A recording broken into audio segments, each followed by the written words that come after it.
Hello, ഇന്ന് നമ്മൾ ഒരു സേമിയ പായസമാണ് തയ്യാറാക്കാൻ പോകുന്നത്.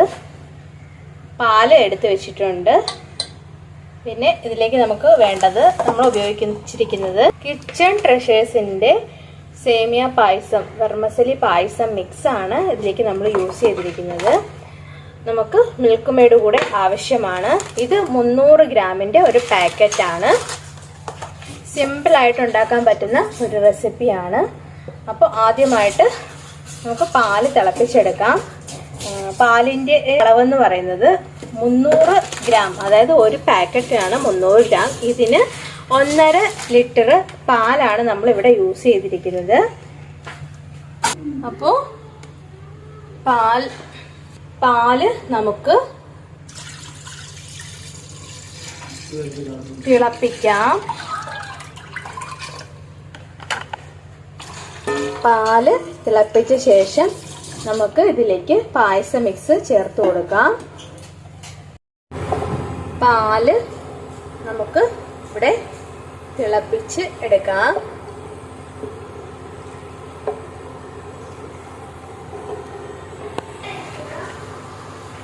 പാല് ഇവിടെ ഏകദേശം തിളയ്ക്കാറായിട്ടുണ്ട്. തിളച്ചതിന് ശേഷം ഇതിലേക്ക് നമുക്ക് സേമിയ ചേർത്ത് കൊടുക്കാം. അപ്പോൾ ഇതാണ് നമ്മുടെ പായസത്തിൻ്റെ കൂട്ട്. ചവ്വരിയും ഏലക്കായും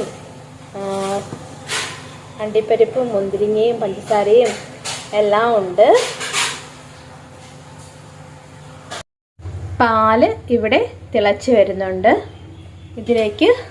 ഇതിലേക്ക് നമ്മുടെ മിക്സ് ചേർത്ത് കൊടുക്കാം. മിക്സ് ചേർത്ത് കൊടുക്കുകയാണ്. നന്നായി ഇളക്കുക. ഒരു തിള വന്നതിന് ശേഷം നമുക്ക് ലോ ഫ്ലെയിമിലേക്ക് മാറ്റാവുന്നതാണ്.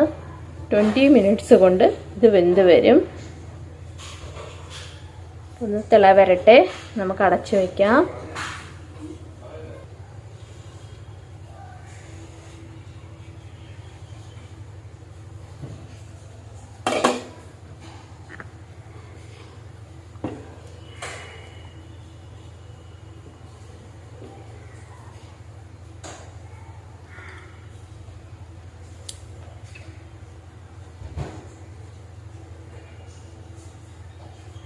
തിള വന്നു തുടങ്ങി.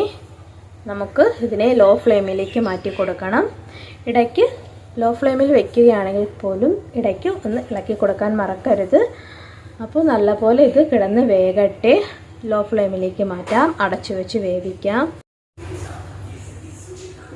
ഇടയ്ക്ക് ഇളക്കി യോജിപ്പിക്കുക. ഇപ്പോൾ ഏകദേശം പാല് വറ്റി വന്നിട്ടുണ്ട്. ഇതിലേക്ക് നമുക്ക് മിൽക്ക് മെയ്ഡ് ഒഴിച്ചു കൊടുക്കാം. പായസം നല്ലപോലെ വെന്ത് വന്നിട്ടുണ്ട്. കുറച്ച് മിൽക്ക് മെയ്ഡ് ഒഴിച്ചു കൊടുത്ത് ഇളക്കാം. അപ്പോൾ മിൽക്ക് മെയ്ഡ് ഒഴിച്ചു കൊടുത്തു. നല്ലപോലെ ഇളക്കി യോജിപ്പിക്കുക. ശേഷം നമുക്ക് തീ ഓഫ് ചെയ്യാവുന്നതാണ്. വെർമസലി പായസം ഇവിടെ റെഡി ആയിട്ടുണ്ട്. അപ്പോൾ ഇതിലേക്ക് നമുക്ക് 1 സ്പൂൺ നെയ്യ് ഒഴിച്ചു കൊടുക്കാം. നെയ്യ് ഒഴിച്ച ശേഷം നല്ലപോലെ ഇളക്കുക. ഇളക്കി അടച്ച് വയ്ക്കാം.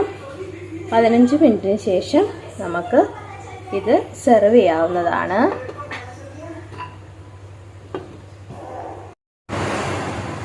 സേമിയ പായസം ഇവിടെ തയ്യാറായി കഴിഞ്ഞു. എല്ലാവർക്കും ഇഷ്ടമായെന്ന് വിചാരിക്കുന്നു. Thank you for watching video. അടുത്ത വീഡിയോയുമായി വീണ്ടും കാണാം. അതുവരയ്ക്കും ബൈ.